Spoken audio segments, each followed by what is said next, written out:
mengikuti sosialisasi. Yang pertama sudah Pak ya. Ini yang kedua jatuh di kecamatan Mantri Road. Ini kita sudah berada pada titik yang ke-22, jadi masih ada 8 kali lagi kami harus berputar sesuai dengan dapilnya anggota Dewan.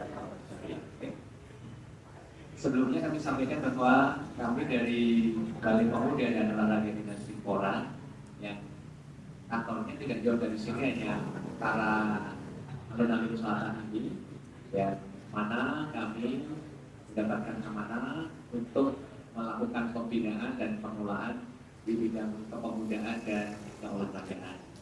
Khusus untuk pendidikannya itu ada di Jalan Cendana di selatan Mandala Indah, dinas pendidikannya bisa melakukan pemuda dan olahraganya ada di alun-alun Sudut ini.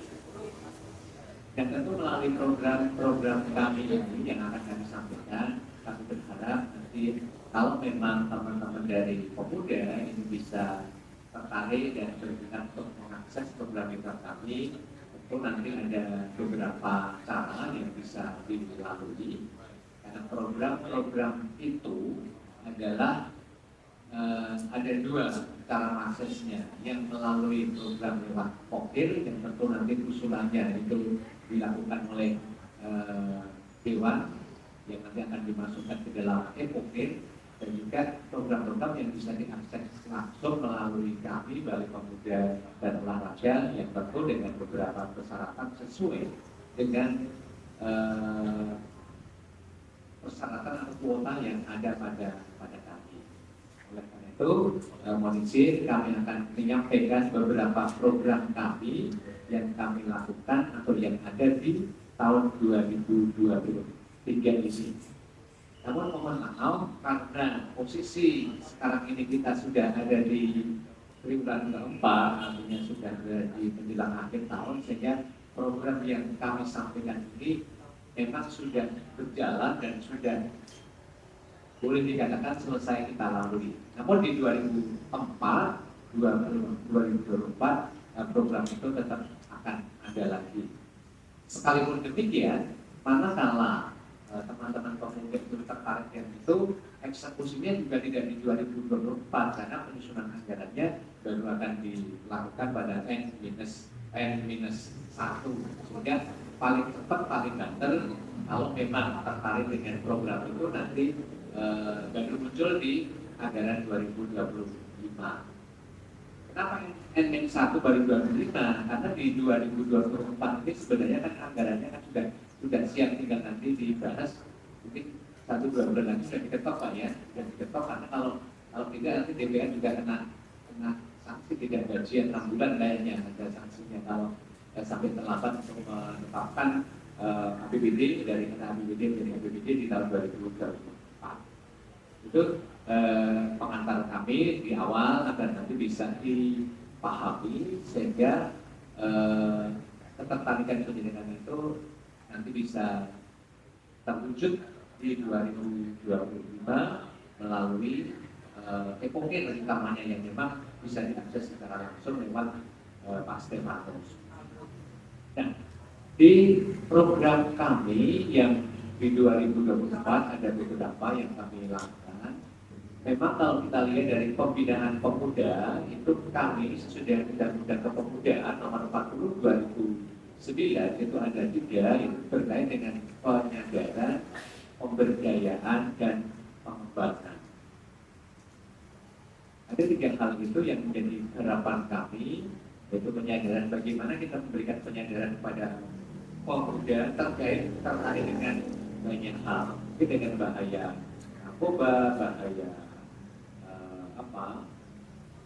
perundungan dan seterusnya. Itu biasanya kami lakukan dalam bentuk sosialisasi. Kalau untuk program ini biasanya aksesnya ya kita hanya minta peserta kepada teman-teman dinas pendidikan Pora Kabupaten untuk mengirimkan peserta, bukan berupa suatu bantuan barang atau apapun, tapi lebih kepada bagaimana kita punya program, ada peserta yang bisa mengikuti untuk meningkatkan pengetahuan dan pemahamannya terkait dengan hal-hal yang seharusnya tidak kita lakukan. Itu dari sisi penyadaran. Kemudian kalau dari sisi pemberdayaan, apa yang kita lakukan? Jadi kita membangkitkan pemuda yang sudah punya potensi itu kita tumbuh kembangkan agar mereka bisa terberdayakan. Jangan sampai potensi yang ada itu berhenti karena kurangnya bekal pengetahuan, pemahaman kami tentang apa yang kita miliki. Itu biasanya juga dalam bentuk bimbingan teknis yang tentu di sana kami menghadirkan beberapa narasumber sesuai dengan silabus atau kurikulum yang akan kita capai sesuai dengan outputnya seperti apa. Itu biasanya juga dalam bentuk bimbingan teknis dalam beberapa hari para pemuda kita kumpulkan, kita berikan pembekalan masalah krusial yang memang akan kita lakukan sesuai dengan harapan kita. Kemudian di pengembangan ini ada 3 hal yang kita lakukan, yaitu pengembangan kepemimpinan, kewirausahaan, dan kepeloporan. Nah, fokus utama atau fokus yang menjadi penting kita lakukan setelah posisi pandemi ini adalah pembinaan kewirausahaan yang banyak atau sebagian besar pesertanya itu datang dari wakil anggota dewan. Dan berdasarkan kegiatan ini, pemasaran online ini berangkat dari pada saat pandemi, banyak dari usaha-usaha teman-teman pemuda itu banyak yang mengalami kegagalan karena tidak adanya transaksi. Kenapa begitu? Karena pada saat itu kita tidak boleh bertemu satu dengan yang lainnya, sehingga apa yang kami produk, apa yang kami miliki tidak bisa terdistribusikan atau terjual dengan baik. Sehingga bersama-sama dengan Dewan Komisi D bagaimana untuk mengantisipasi ini sehingga ada mungkin yang berupa pelatihan pemasaran online. Nah, di pelatihan ini untuk tahun ini ada cukup banyak, kami ada 229 kelompok, masing-masing kelompok 3 orang. Setelah mereka kami latih, pelatihannya bekerja sama dengan Amikom, jadi peserta dilatih untuk melakukan bagaimana melakukan transaksi secara online. Kemudian setelah selesai, kepada masing-masing peserta kita berikan 1-2 laptop. Harapannya dengan laptop itu bisa dipergunakan sebagai sarana untuk membantu proses transaksi dari apa yang kita lakukan. Sekalipun kita bicara pemasaran online, itu bukan berarti kelompoknya itu harus punya usaha. Bisa kita dengan kita punya usaha, bisa juga dengan kita tidak punya produk, tapi mungkin produknya orang lain yang kita memasarkan, atau juga mungkin bisa berupa jasa. Mungkin kita bisa membuat konten-konten atau apapun itu yang bisa kita online-kan, yang bisa menarik orang untuk bisa melakukan transaksi dengan ya. Itu yang barangkali bisa diakses oleh teman-teman pemuda ini melalui anggota dewan. Tentunya nanti proposalnya ke anggota dewan, karena untuk yang pun itu adalah dievokir ada dari sekretariat dewan yang ada di komisi gitu.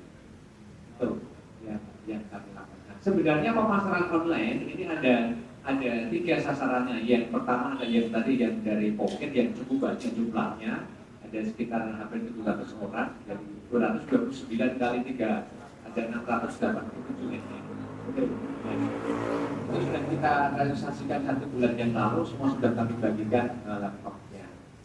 Kemudian yang kedua, pemasaran online tetapi dengan sasaran pada pemuda yang ada di kantong kemiskinan. Dan di DIY ini ada 15 kantong kemiskinan di kecamatan-kecamatan, tetapi yang di kota itu tidak ada yang kita kedudukan atau terpetakan sebagai kantong kemiskinan, sehingga pelatihannya tidak menyasar ke pemuda di kota. Untuk tahun ini kami melakukannya di Pelayan dan Sartosari. Pelatihannya sama, hanya jumlah sasarannya yang berbeda. Kita hanya 40 kelompok. 10 kelompok sosialisasi ini mereka tertarik untuk bisa mengikuti lomba sentra kewirausahaan pemuda, yang mana memang dari sana nanti akan ada satu apresiasi yang barangkali bisa dipergunakan untuk tambahan modal. Memang dari segi jumlah mungkin tidak terlalu banyak, karena totalnya hanya 126 juta yang kami bagi dengan sampai 6 kejuaraan, juara 1 sampai juara harapan 3. Atau yang paling sedikit tambahan modalnya adalah 15 juta. Tapi lumayan untuk usaha yang kecil, saya kira dengan modal itu bisa untuk meningkatkan volume penjualannya ataupun modal yang lainnya. Itu kegiatan-kegiatan yang berkaitan dengan kewirausahaan. Jadi memang kita lebih fokus, lebih banyak menyentuh untuk bagaimana kita membangun para pemuda itu, utamanya dari keluarga yang tidak mampu, itu untuk bisa menjadi wirausaha muda. Apapun itu bentuknya, itu kita dorong agar mereka di dalam situasi yang kondisi yang sulit ini, mereka juga bisa bisa berpikir lebih jauh untuk merubah mindsetnya. Karena kadang-kadang sebagian besar orang itu kan punya mindset menjadi pegawai begitu ya, Pak ya. Sementara pegawai itu kan juga sangat terbatas kuotanya, sehingga kalau kita tidak punya keterampilan, tidak punya kemandirian berusaha, kadang-kadang kita menjadi beban keluarga. Sehingga dengan kegiatan kami ini, kami berharap ini bisa mendapatkan satu apresiasi, syukur bisa dilaksanakan di setiap pemuda, ada satu kesadaran untuk sana. Ini program-program yang bagus yang kami hadir dalam rangka memenuhi kebutuhan pemuda, harapannya ini bisa ditangkap. Walaupun kehadiran kami juga belum begitu maksimal, karena yang terjadi di kami, kendala kami adalah dari selesainya kegiatan itu seringkali untuk pendampingan dan tindak lanjutnya itu tidak berjalan maksimal. Karena keterbatasan anggarannya kadang hanya berhenti pada pelatihan seharusnya itu berlanjutannya seperti apa, kadang-kadang tidak bisa termonitor secara maksimal juga. Termonitor tapi belum semua kelompok yang mengikuti itu perkembangannya seperti apa, kita tidak bisa mengikuti secara menyeluruh. Nah, di luar itu, di luar APBD yang kami kelola yang sudah kami sampaikan tadi, sebenarnya program-program kami untuk kepemudaan itu banyak sekali yang juga datang dari Kemenpora. Jadi Kemenpora itu juga banyak kegiatan yang kadang hadir di Jogja, baik sebagai kita sebagai ketempatan yang mana kita mendapatkan alokasi peserta sebagian atau bisa juga seluruhnya. Nah, ketika kita seperti itu, tentu kami bersyukur bahwa di sela-sela kekurangan kita, di sela-sela keterbatasan kami, itu Menpora bisa hadir melengkapi kekurangan kami, yang tentunya ini juga bisa memperingat kami, artinya ada pemuda-pemuda yang bisa disasar oleh Menpora yang tidak langsung melalui kami. Ada banyak sekali program-program itu, termasuk juga lomba-lomba di tingkat nasional yang selama ini kami juga tidak ada anggarannya, keterbatasan anggaran pemuda, sehingga ketika ada lomba-lomba itu persiapan yang kami lakukan adalah memberdayakan dari pemuda-pemuda yang lain yang merupakan alumnus dari lomba yang dilaksanakan itu. Misalnya ada Purna Paskibraka tadi yang kita berdayakan itu ketika ada kegiatan Paskibraka. Ada pemuda pelopor, ya kita berdayakan teman-teman pemuda pelopor untuk membimbing, menyeleksi dan juga melakukan pendampingan. Hari Senin besok kita mengirimkan pemuda pelopor tingkat nasional, ada dari 5 bidang lomba yang diselenggarakan. Kami kemarin packagingnya dari Menpora lolos 3 orang, dan besok Senin bertiga dipanggil untuk bidang pengolahan pangan, bidang sumber daya dan bidang sumber daya alam dan teknologi dipanggil untuk mengikuti seleksi tingkat nasional. Mohon doanya semoga dari bertiga itu nanti bisa memberikan prestasi yang terbaik. Untuk tahun kemarin kita dapat pemuda pelopor juara 1 nasional dan juara 3. Juara 1 nasional dari Gunung Kidul, juara 3-nya dari Sleman. Cuma untuk kota tidak lolos Pak. Dan kalau yang ini ada 3 dari Bantul, dari Gunung Kidul, dan juga dari Sleman. Itu pengembangan kambing etawa. Kalau dengan dari Gunung Kidul itu budidaya lidah buaya dibikin sikluk itu. Kemudian kalau yang dari Bantul itu pemasaran online di para pedagang-pedagang di pasar Bantul. Nah, kemarin meetingnya dari Jakarta lolos dan sekarang dipanggil besok Senin mulai presentasi di Jakarta. Biasanya di 28 Oktober pas upacara Sumpah Pemuda, kalau mereka lolos itu ikut mengikuti upacara bersama dengan Presiden. Dan beberapa program yang lain kepemudaan itu datang dari Kementerian Pemuda dan Olahraga. Perlu juga kami sampaikan bahwa sebenarnya program atau kegiatan kepemudaan itu ada di banyak OPD atau banyak dinas. Mungkin selama ini sebagian besar orang melihat bahwa semua yang terkait pemuda itu ada diampu oleh oleh Dinas Pendidikan Pemuda dan Olahraga. Sebenarnya tidak seperti itu, karena di setiap OPD itu sasarannya itu juga ada pemudanya. Jadi pemuda itu juga menjadi bagian atau irisan yang ada di dalam kegiatan yang ada di OPD yang lainnya. Karena memang OPD yang lain tidak bisa memfokuskan bahwa kegiatannya khusus untuk pemuda, tapi dengan warna yang usia yang berbeda. Kalau di kami mau tidak mau sasaran kami harus pemuda yang sesuai dengan undang-undang kepemudaan itu usia 16 sampai 30 tahun. Nah di luar itu kita nggak boleh menyasar itu karena sasaran kami memang pemuda. Tetapi ketika itu kita bicara di dinas lain, misalnya di pertanian. Di dinas pertanian itu kan juga ada petani milenial yang isinya juga pemuda-pemuda. Tetapi kadang-kadang orang tidak pernah tahu ketika bicara petani milenial karena pemuda larinya ke kami. Padahal kami tidak mengaku itu. Itu adanya di dinas pertanian. Juga hal-hal yang lain itu setiap OPD mesti ada irisannya, pemuda ada di sana. Oleh karena itu, sekedar informasi bahwa sebenarnya apapun kegiatan yang terkait dengan kepemudaan itu tidak selamanya atau tidak semata-mata ada di Dinas Pendidikan Pemuda dan Olahraga. Di kegiatan yang lain itu juga ada. Makanya kami ini baru menyusun pergub terkait dengan RAD rencana aksi daerah terkait dengan koordinasi lintas sektor, sehingga nanti akan terlihat siapa melakukan apa, siapa melakukan apa. Ya, kita bisa mengarahkan. Ketika bicara ini larinya ke sana, ketika bicara itu larinya ke situ dan seterusnya. Kemudian ada satu program baru lagi yang merupakan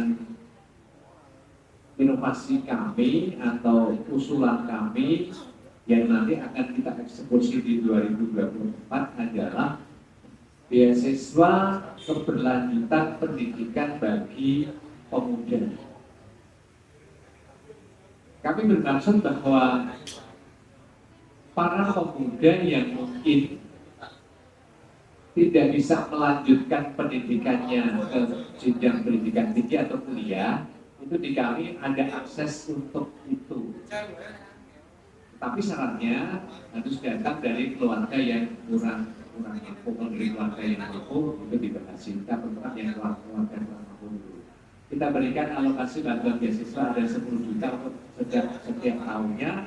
Kita akan berikan selama 4 tahun dengan asumsi bahwa mereka sudah lulus sarjana. Ketika tahun kelima mereka belum lulus, nanti untuk tahun kelima nanti biayanya mandiri. Ya. Cuma ini nanti minta kalau sama Stefanus. Kuotanya sangat sedikit Pak, kita awal baru 50. Baru kemarin awal 100 dengan kosnya 7,5, tapi turun jadi 25. Saya tawar lagi akhirnya bisa cuma kuotanya 50 tapi kosnya naik jadi 10. Ya, kalau teman-teman dari Komisi Bidang Bantu sampai 500 orang kan kita bisa berbagi masing-masing kabupaten kota atau setiap dari anggota bisa istilahnya memasukkan teman-teman muda itu kan bisa itu kan ini sangat apa? Kita juga punya kepentingan untuk meningkatkan APK pendidikan tinggi karena di indeks pembangunan pemuda itu IP pendidikan tinggi itu juga masih perlu dicoba lebih lanjut. Kalau tuh yang jenjang pendidikan menengah kita sudah banyak lakukan sejak saya dulu masih di SMA. Kita ada rapu sarana putus sekolah, ada retrieval, ada beasiswa prestasi dan seminar pendidikan. Kalau ini kuotanya cukup banyak, ada 14.500. Ini khusus yang kemudian baru kita tes awal di 2024 itu baru kuotanya kita 50 orang. Itu sesuai dengan yang diberikan oleh anggaran pemerintah daerah. Seberapapun kalau kami di SKB ini kan tinggal melaksanakan, tapi yang SBLB itu kan antara TAPD dengan teman-teman di PN, sehingga kalau memungkinkan bisa meningkatkan itu kan nanti lebih banyak masyarakat yang bisa menikmati apa pendidikannya dengan salam sejahtera bagi kita semua. Sore-sore biasanya ngantuk. Kalau ngantuk jadi nggak fokus ya. Teman-teman yang fokus tadi juga kayaknya wajah nolak. Jadi hari ini saya ada kesempatan untuk sharing cerita mengenai kepemudaan. Jadi biasanya orang muda punya ide, punya gagasan. Tapi biasanya antara program pemerintah dengan pemudanya nggak nyambung. Di teman-teman di sini ada yang pernah mengakses program punya pemerintah? Adakah? Tadi diceritakan banyak banget programnya. Yes, maksudnya bukan program aplikasi handphone ya, tapi kegiatan yang disampaikan ada macam-macam. Ada pelatihan, ada bantuan. Nah, saya mendengar bahwa yang hadir di sini adalah mayoritas pemuda Menteri Jero, Karang Tarunanya. Nah, Karang Tarunanya itu sudah pernah mengakses program kegiatan anggaran punya pemerintah? Belum, sama sekali belum. Kadang banyak yang tanya, Pak, dana kita kok nggak pernah ketitipan apa-apa gitu. Belum pernah juga? Belum. Wah, ini Pak, segitu banyak ternyata ini pemuda Menteri Jalan malah belum kecipratan. Jadi saya berharap begitu kemarin saya ngobrol-ngobrol sama Barata, pemuda Menteri Jalan kayaknya membutuhkan, pengen berkolaborasi dengan pemerintah. Karena biasanya pemerintah punya banyak program tapi nggak nyambung dengan pemudanya. Pemudanya juga sama. Beraninya cuma di belakang atau cuma apa ya? Ngomong namburi, wah ini kok pemerintahnya seperti ini. Nggak nyambung juga. Warga lari ke kanan, pemerintah lari ke kiri, nggak pernah ketemu. Nah, ketika saya mendengar bahwa ada program sosialisasi terkait dengan kepemudaan, ini sebenarnya momentum tepat buat teman-teman semua. Karena nggak semua Karang Taruna, saya yakin dari sekian banyak Karang Taruna di Yogyakarta, di DIY, belum tentu mendapatkan kesempatan langsung ketemu sama BPO, sama Dikora, yang memang terkait langsung dengan kepemudaan. Saya yakin 100% bahwa semua Karang Taruna yang ada di BIE itu belum tentu mendapat kesempatan yang sama seperti yang teman-teman dapatkan sekarang. Bisa ketemu. Nah, sebelum saya mulai panjang lebar ke belakang, buat teman-teman yang belum kenal, nama saya Dr. Raden Stefanus C. Handoko MM. Nama panjangnya, nama pendeknya di kantor, di masyarakat biasa manggil saya dengan cukup pendek, Bro Steve, Mas Bro Steve. Di kantor pun saya dipanggil dengan Bro Steve atau Bro Mas Bro Mas Bro. Karena dari 55 anggota dewan, saya termasuk yang dalam kategori masih muda. Yang lain sudah pensiunan kemudian nyalek terpilih. Jadi usianya ya sudah di atas 50 tahun lebih, bahkan ada yang 70 tahun juga. Jadi yang usianya masih muda, saya termasuk yang masih muda dan biasa dipanggil dengan panggilan itu. Saya di komisi D, teman-teman semua, terkait dengan mitra kerja di Pora. Biasanya kalau terkait dengan pendidikan, terkait dengan ijazah yang tertahan, terkait dengan orang-orang yang bermasalah pendidikannya, biasanya larinya ke komisi D. Nah, itu komisi tempat saya bekerja. Saya dari PSI, Partai Solidaritas Indonesia. Kalau ada yang tanya ini dewannya berbeda, buat teman-teman yang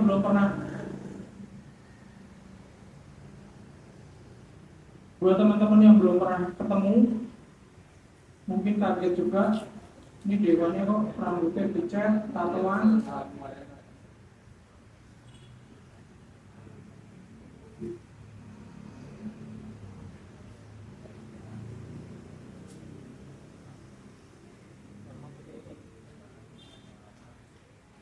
Jadi banyak teman-teman mungkin yang baru kali pertama ketemu, belum kenal anggota dewannya siapa. Ini PowerPoint ini ternyata bermasalah barusan, saya coba buka lagi. Yang belum pernah ketemu, belum pernah kenal. Jadi sebelum anggota dewan, saya hampir 14 tahun kerja di Jakarta, kerja di perusahaan telekomunikasi, di Huawei, CDI, kemudian pernah juga di Telkomsel, kemudian pernah di Smartfren juga, terakhir di Excel Axiata. Mulai dari posisi engineer sampai ke asisten vice president saya pernah pegang. Kemudian saya juga ngajar di Telkom University Bandung, saya ngajar sebagai dosen di sana. Kemudian organisasi saya macam-macam. Kuliah saya dekat sini KDW, S1-nya, S2, S3-nya saya dapat beasiswa di Trisakti University Jakarta. Jadi sebelum usia 35 tahun saya sudah dapat gelar doktoral strategic management dari Trisakti. Itu profil saya buat teman-teman yang kaget, mungkin baru pertama kali lihat dewannya kok modelnya seperti ini, contohnya akeh. Ini yang kelihatan, yang nggak kelihatan lebih banyak lagi. Jadi mungkin kaget pertemuan seperti ini, baru kali ini pertama lihat. Tapi kalau latar belakangnya seperti itu ya teman-teman semua. Aku manggilnya teman-teman semua ya, karena kita usianya sepantaran ini, nggak terlalu jauh kayaknya dengan teman-teman semua. Tadi dari BPO bercerita tentang program kerja, kegiatan dan seterusnya. Saya akan cerita dewan itu ngapain. Mungkin teman-teman di sini, Mas, lambinya apa ya Mas? Excel. Aku harus tahu kerja nyetak lambi kayak persis. Yang pas kalau galeri ya. Iya, aku lanjut dengan besok. Aku pernah kerja di Excel juga nyetak lambi kayak persis ya. Bunyinya ada tulisannya. Kalau tulisannya apa bunyinya? Oh, kosongan. Aku lanjut. Sebagai anggota dewan, saya punya fungsi. Fungsinya ada 3 teman-teman. Kadang anggota dewan banyak janji-janji atau apalagi mau kampanye gitu. Oh saya akan bikin ini, bikin itu. Nanti saya kasih lihat fungsi kewenangan. Ada nggak muncul semacam itu? Fungsi yang pertama adalah legislasi. Tugasnya adalah membuat peraturan, perda. Membuat regulasi aturan-aturan yang bisa diterapkan di wilayah daerah istimewa Yogyakarta. Perdanya macam-macam, terkait dengan pendidikan, terkait dengan kesehatan, terkait dengan apapun. Itu dibuat oleh teman-teman di DPRD, anggota dewan, termasuk saya. Ini beberapa dukungan, contohnya bahwa akan ada perda terkait dengan pendidikan keistimewaan, bahwa di Yogyakarta banyak sekali juga warga yang tidak paham tentang keistimewaan, maka kurikulumnya akan masuk di dalam pendidikan di SMA. Selanjutnya adalah pengawasan, bantuan infrastruktur, dan seterusnya. Anggota dewan ngapain? Melakukan pengawasan. Kemudian selanjutnya anggaran. Mas, tadi disinggung terkait dengan jumlah beasiswa kok cuma 50. Betul ya Pak? Jumlah beasiswanya hanya untuk 50 orang. Padahal Yogyakarta ini penduduknya 3,8 juta. Nah itu rembukannya sama teman-teman di Komisi D juga. Beberapa waktu yang lalu kita mencoba untuk yang tadinya 0 orang. Tadinya nggak ada. Karena memang level tingkat 1 kewenangannya hanya terkait dengan SMA dan SMK, bukan anak-anak kuliah. Anak-anak kuliah itu DPR RI. Nah, tapi kita mendorong juga bahwa jangan sampai Yogyakarta ini yang katanya kota pendidikan, tapi jumlah orang yang bisa kuliah sangat rendah sekali. Nah, kita mencoba mendorong untuk stimulus pertama adalah 50 orang. Saya berharap di tahun-tahun selanjutnya tidak hanya 50, tapi bisa seperti tadi 500 orang. 500 orang bisa mengakses beasiswa untuk teman-teman yang ada di daerah istimewa Yogyakarta. Itu 3 fungsinya. Tidak ada yang membangun, tidak ada infrastruktur, nggak ada ya. Ini fungsi kewenangan ini buat teman-teman yang melihat tadi. Yang pertama adalah legislasi, yang kedua pengawasan, yang ketiga adalah tidak ada anggota dewan cerita semacam itu. Janji membangun itu nggak ada. Tapi membuat regulasinya iya, bahwa regulasi itu nanti akan menelurkan pembangunan dia. Regulasinya menelurkan nanti ada anggaran untuk pembangunan dia. Pengawasan terkait dengan pembangunan itu yang membedakan kita dengan eksekutif. Buat teman-teman biar supaya tahu bahwa anggota dewan kerjanya apa, kerjanya semacam itu 3 fungsinya. Terus terkait dengan kepemudaan, kenapa penting? Ini saya coba mengasih beberapa poin. Kenapa penting? Saya yakin yang ada di sini agen perubahan. Orang-orang yang ingin suatu saat menjadi pemimpin, tidak hanya pemimpin di publik, tapi pemimpin bagi dirinya sendiri. Mampu untuk pengen, yang paling gampang adalah siapa yang pernah healing ke Singapura di sini? Singapura? Belum. Ke Jepang? Belum. Nah, yang dekat aja berarti. Ke mana ya? Pantai Barat. Nah, yang dekat. Belum juga. Wah, ini mandiri Jepang memang perlu revolusi. Jadi saya berharap teman-teman berapa? Usia masih muda, eksplorasi sebanyak-banyaknya. Harus kepo sebanyak-banyaknya, pengen tahu tentang berbagai macam hal kondisi di Yogyakarta. Kenapa? Karena konteksnya adalah anak muda sumber dari kreativitas ke depannya.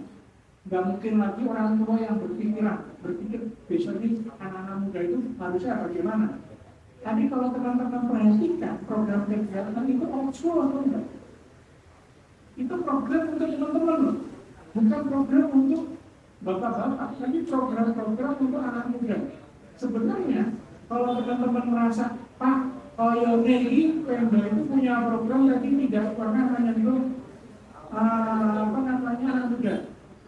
Pertemuan yang pertama Pak di Kepuk, pemudanya ngomong apa ke saya waktu terkait dengan program tersebut? Mas, besok itu programnya adalah bagaimana membuat pelatihan e-sport. Di sini siapa yang suka Mobile Legends?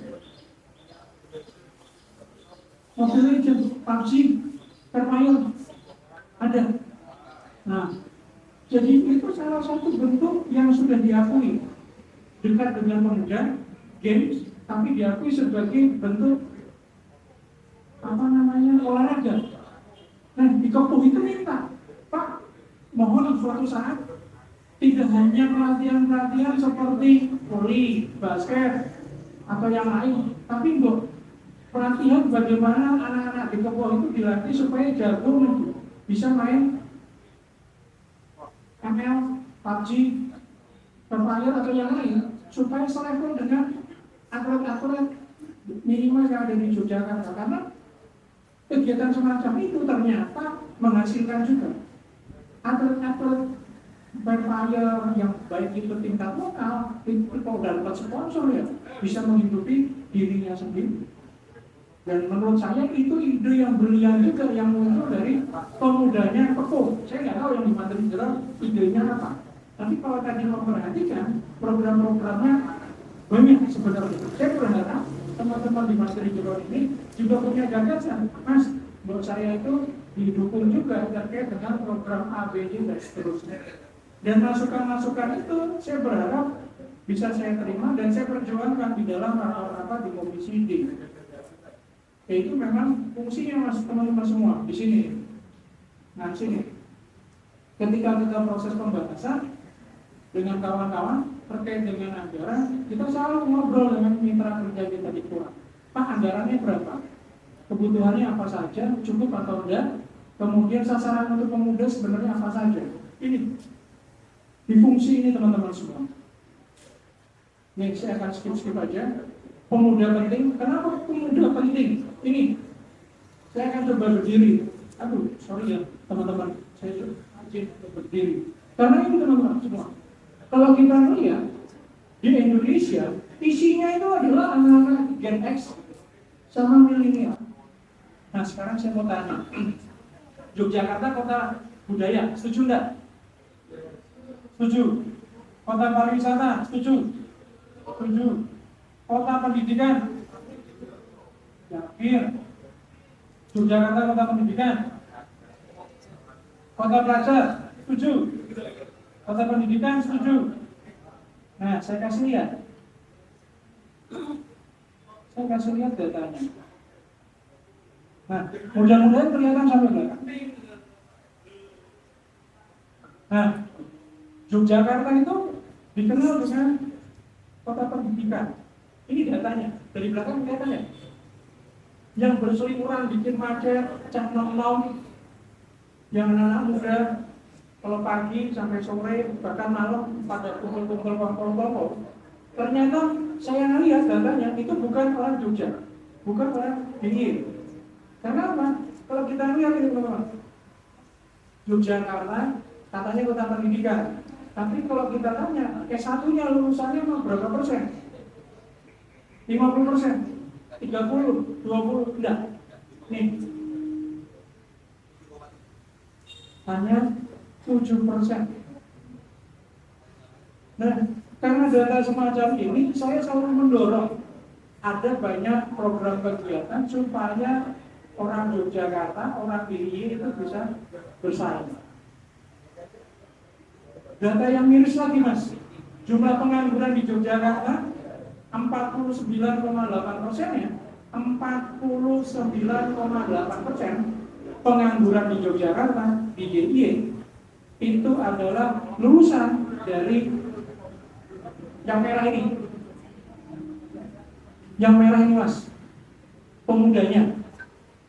Jadi orang Yogyakarta, orang DIY sudah tidak bisa kuliah, hasilnya adalah menjadi pengangguran.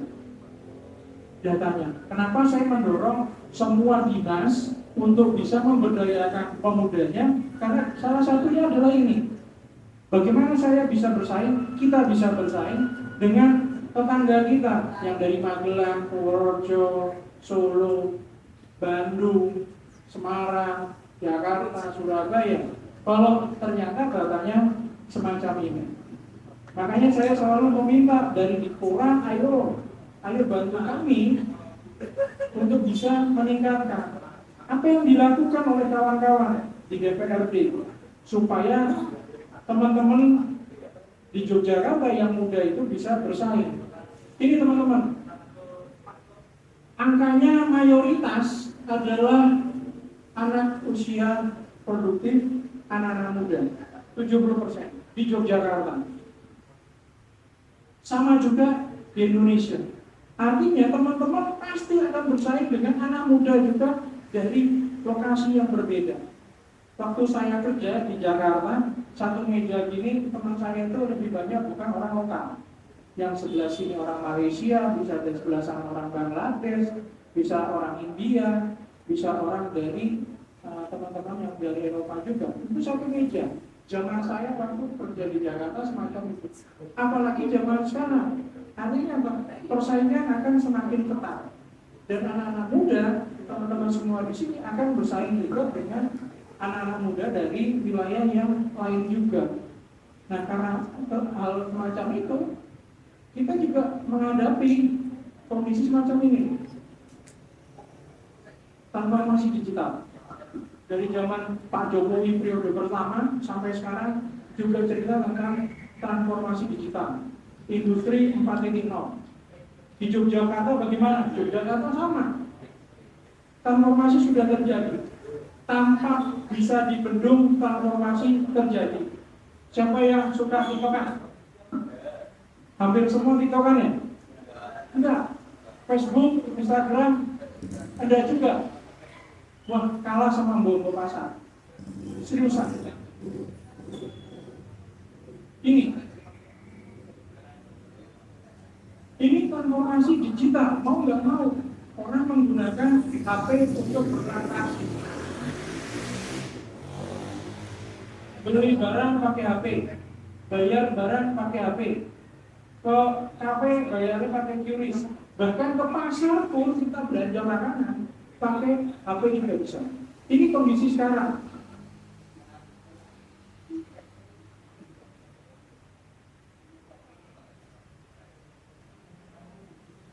Kondisi yang terjadi sekarang, mau nggak mau, nggak bisa Pak, saya nggak suka dengan HP Pak, saya nggak suka dengan teknologi Pak, saya pengennya yang old school Pak, yang pakai konvensional. Kita nggak mungkin bisa jualan lewat TikTok, walaupun sekarang ada peraturan regulasi baru tidak bisa pembayaran langsung lewat TikTok tapi pihak ketiga. Tapi di TikTok apapun bisa dijual, mau sapi, kambing, lele, pakaian, apapun dijual di social commerce. Apakah anak mudanya sudah siap di Yogyakarta? Itu yang saya selalu menyampaikan ke teman-teman semua. Kondisinya seperti itu. Apa yang dilakukan Pemda? Saya mengulang lagi, Pemda membuat berbagai macam program yang mendekatkan antara pemuda dengan market, berbagai macam pelatihan. Tadi disampaikan pelatihan digital, pelatihan marketing dan seterusnya yang berhubungan dengan digital, banyak sekali. Literasi digital juga banyak, tidak hanya dari Dipora, tapi dari berbagai macam dinas juga diberikan. Ini contohnya tadi disinggung-singgung terkait dengan bantuan laptop ya Pak. Ini di Demangan, Kepuh, pemudanya guyup mengajukan bantuan untuk mendapatkan laptop. Nah, saya berharap di sini juga sama, bisa mengajukan untuk bisa mendapatkan bantuan. Pak, saya laptop sudah punya, saya pengen sertifikasi. Ada juga sertifikasi. Nah, kemudian dari dinas yang lain juga sama, banyak sekali program yang bisa diakses oleh pemudanya. Jadi saya kadang suka memikirkan kalau pemuda di Yogyakarta tidak mengakses, ternyata yang mengakses itu adalah kelompok-kelompok tua, dan itu saja. Nah, teman-teman muda mau dapat yang apa? Itu menjadi challenge buat kita semua. Dan hari ini saya hadir ke sini ingin menyampaikan bahwa kepemudaan itu penting. Di Yogyakarta kepemudaan itu penting. Bagaimana pemudanya juga bisa mengakses informasi, bisa mengakses program kegiatan yang dimiliki oleh pemerintah. Macam-macam. Jadi dari saya itu saja teman-teman semua, bahwa sebenarnya pemerintah daerah, Pemda kita bersama dengan DPR mengusahakan berbagai macam cara untuk bisa membuat program yang dekat dengan teman-teman. Saya sampaikan ada juga di di kita, kemudian di Tepung, kemudian di Iwangan, Kota Gede, Sregan, Surabaya, dan seterusnya. Mereka pemudanya juga secara aktif bagaimana bisa berkomunikasi dengan berbagai macam pihak. Salah satunya adalah Dewan. Mencoba mencari informasi sebanyak-banyaknya terkait dengan program kegiatan yang bisa diakses oleh pemudanya. Tadi saya mencontohkan banyak sekali masyarakat yang punya aspirasinya adalah ke kiri, pengen A, B, C, dan seterusnya. Sedangkan pemerintah itu kan punya rencana kerja, program kerja tahunan, program kerja 5 tahunan, yang mungkin arahnya adalah ke kanan. Nah, titiknya nggak ketemu kalau kita semua pokoknya, jurusnya pokoknya anak muda pengennya ini, nggak akan ketemu. Kemudian pokoknya kan Pemda itu pengennya ini, itu juga nggak ketemu juga. Makanya saya ketika ada pertemuan semacam ini selalu menyampaikan kepada masyarakat untuk lebih banyak berkomunikasi dengan tokoh-tokoh yang ada di pemerintahan maupun yang ada di Dewan. Dan kesempatan semacam ini dimanfaatkan seluas-luasnya untuk mencari tahu. Tadi ada yang tanya, Pak, saya sudah pernah mengajukan tapi mentah, baik itu secara kelompok ataupun secara mandiri. Bisa jadi program untuk mendapatkan akses pembiayaan itu bermacam-macam. Bisa lewat musrembang. Pemerintah biasanya melakukan musyawarah bersama, mulai dari tingkatan paling bawah sampai atas. Nggak hanya karena warungnya yang di sini yang hanya di sini saja yang mengakses, tapi dari berbagai macam wilayah. Tidak hanya komponen Karang Taruna, tapi dari komponen masyarakat mengajukan berbagai macam hal. Persoalannya anggarannya terbatas. Nah, biasanya tercoret dan seterusnya. Ada mekanisme yang lain yaitu melalui pokok pikiran Dewan. Tadi yang disampaikan oleh penanya kedua, hanya jalur-jalur tertentu, orang-orang tertentu yang bisa mengakses, dan itu disetujui, memang betul. Karena anggota Dewan punya jalur aspirasi, pokok pikiran Dewan. Jadi misalnya di wilayah ini pengen, Pak, saya pengen program A, pengen program B, dan kebetulan program itu arahnya sama dengan arah pembangunannya pemerintah daerah, yaitu bisa dibiayai. Sebagai contoh bagaimana mengentaskan kemiskinan. Mengentaskan kemiskinan melalui pemanfaatan teknologi sekarang. Muncullah program yang namanya adalah pelatihan e-business. Ada pelatihan digital marketing. Ada pelatihan macam-macam yang terkait dengan digital. Dan itu muncul tidak hanya di satu dinas saja. Dinas Pendidikan Pemuda dan Olahraga punya program A, B, C, D, dan seterusnya. UMKM juga punya, kemudian dari dinas yang lain juga punya juga. Tujuannya apa? Rame-rame yang punya usaha hal yang sama untuk pemberdayaan pemuda. Bisa jadi kalau ada anggaran di Pora, anggarannya terbatas. Bisa jadi anggarannya dari dinas UMKM juga terbatas. Kalau itu digabungkan dan bisa diserap oleh komunitas pemuda, dan itu manfaatnya akan lebih besar. Jadi buat yang tadi bertanya, jadi saya berharap komunikasi yang intens, tidak hanya dengan saya, bisa jadi dengan anggota Dewan yang lain. Saya selalu setiap kali pertemuan selalu membuka ini buat teman-teman.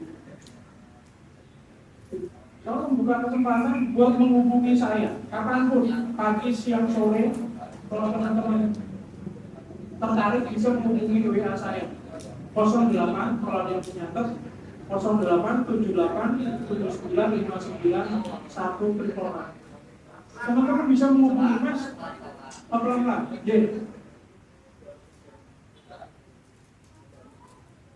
pagi, siang, sore, malam kalau mau menghubungi saya diskusi terkait dengan yang tadi secara informal mau kantor, kedatangan ke kantor juga monggo. Mungkin di kesempatan yang sangat terbatas ini kan informasinya juga terbatas.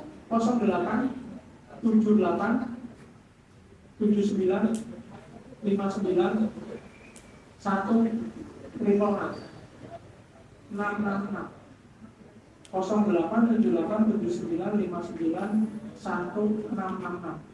Nah, jadi buat teman-teman sebenarnya banyak sekali program yang bisa diakses.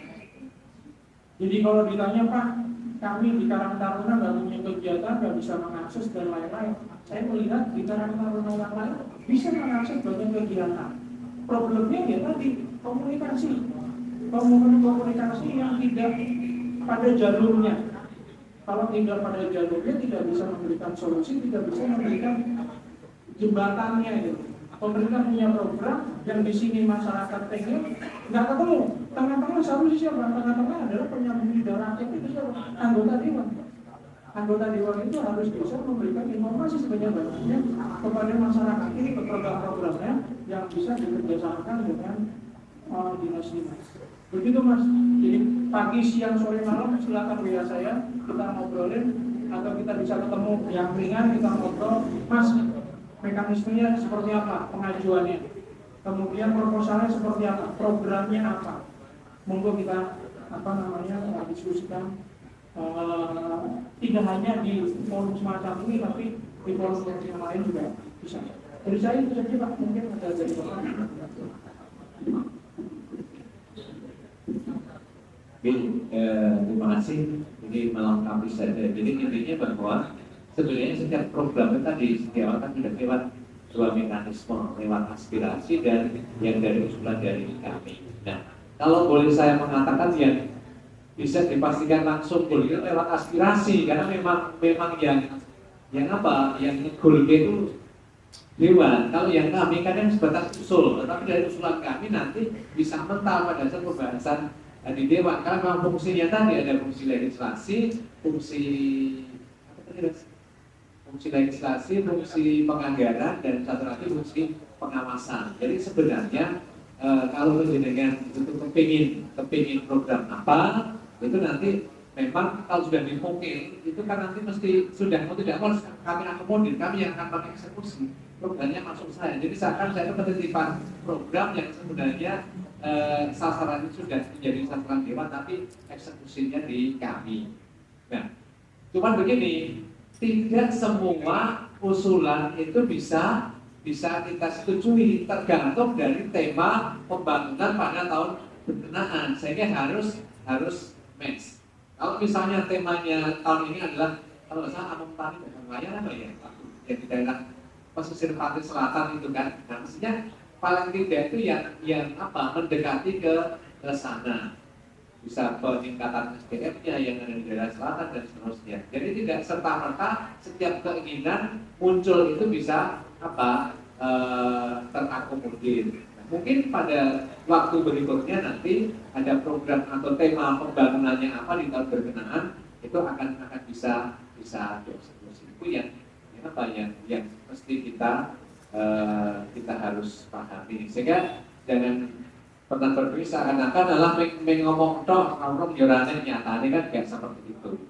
Dan memang jangka waktunya saya katakan adalah N-1. Jadi kalau sekarang itu nanti kalau itu bisa masuk eksekusinya di 2025 muncul di penganggaran. Nah, kemudian tadi juga makanya mandiri. Sebenarnya mandiri itu yang slot dari kami yang memang kami bangun untuk memberikan ruang kepada mereka yang tidak bisa dijangkau melalui pokir dan juga kemudian di kantong kemiskinan. Kalau pokir dan kantong kemiskinan itu kan memang program mandatori. Mandat yang mau tidak mau, suka tidak suka, saya harus melakukan itu. Bagaimana kami harus membekali pemuda di kantong kemiskinan agar mereka punya skill, punya kemampuan yang sama dengan pemuda-pemuda yang lain, biar mereka bisa mengangkat derajat kemiskinannya bagi di keluarganya, minimalnya seperti itu. Nah, yang tidak tersentuh itu namanya saya buka dengan mandiri. Hanya karena mandiri itu dari kami itu kuotanya biasanya tidak terlalu banyak begitu. Kalau kita bandingkan dengan pokir itu ada 678, kami mandiri kami hanya 30. Itu kami berikan kepada mereka yang memang punya keinginan, punya minat mengajukan proposal ke kami terima. Loh, kok saya nggak terima? Ya mungkin karena kuotanya 30 saya ngajukan kalau sudah, saya kan kami harus apa? Menyeleksi dari yang itu.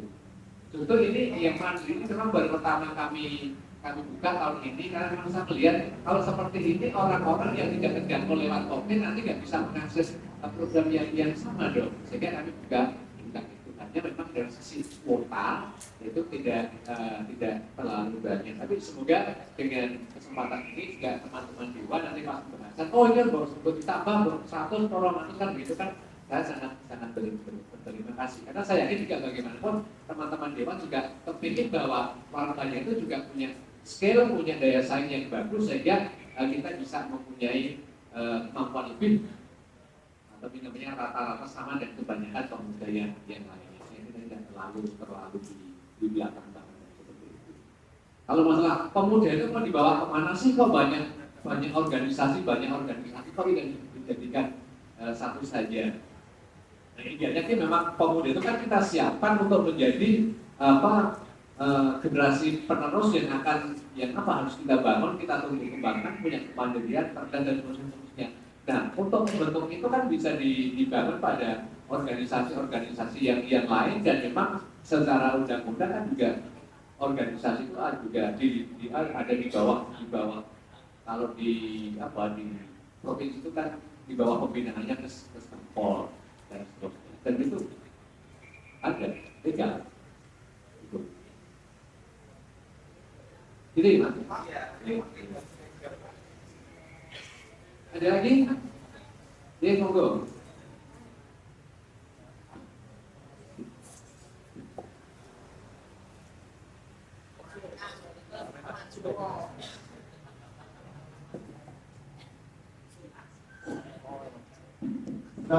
Politik hukum dan hak asasi manusia yang nantinya akan kita upload di YouTube, TikTok maupun Instagram. Untuk timnya kami sudah ready semua, ada strukturnya juga. Bila mana dari provinsi maupun Dewan bisa dapat membantu atau memberikan sedikit Pak bantuan untuk kami. Mungkin itu saja Pak. Terima kasih.